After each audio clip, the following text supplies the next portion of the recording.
Kaninang alas 11 ng umaga ay tuluyan na lumabas sa ating Philippine Area of Responsibility itong si severe tropical storm na si Krising.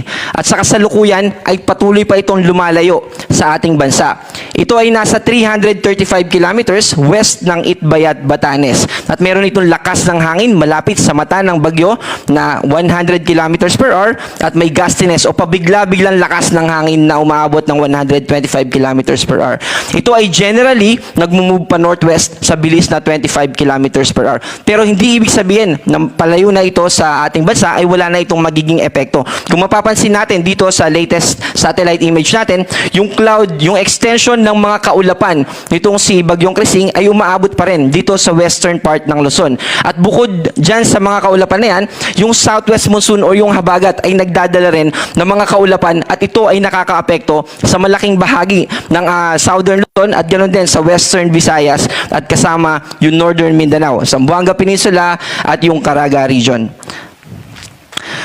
Kaninang alas 2 ay nagtaas tayo ng heavy rainfall warning at kaninang alas 3 naman, naranasan natin yung epekto ng mga pagulan. Pero ngayong 5 p.m.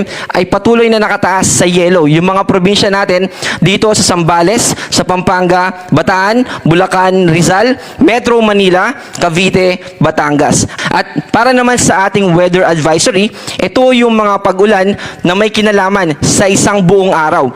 Simula ngayon hanggang bukas ng afternoon, 24-hour rainfall amount, inaasahan natin na aabot sa 100 to 200 yung ating mga pagulan dito sa La Union, Benguet, Pangasinan, Zambales, Tarlac, Pampanga, Bataan, Bulacan, kasama yung Metro Manila, Cavite, Batangas at Occidental Mindoro. Dito naman sa naka-yellow, ito yung mga lugar na makakaranas ng mga pagulan na 50 to 100 mm.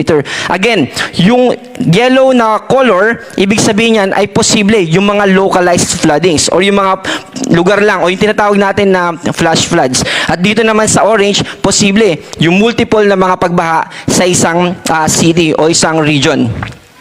Para naman bukas ng hapon hanggang sa Monday ng hapon, nakataas pa rin sa orange itong mga probinsya ng Zambales, Bataan at Occidental Mindoro. At 50 to 100 naman dito sa Pangasinan, Tarlac, Pampanga, Bulacan, Metro Manila, Cavite at Batangas.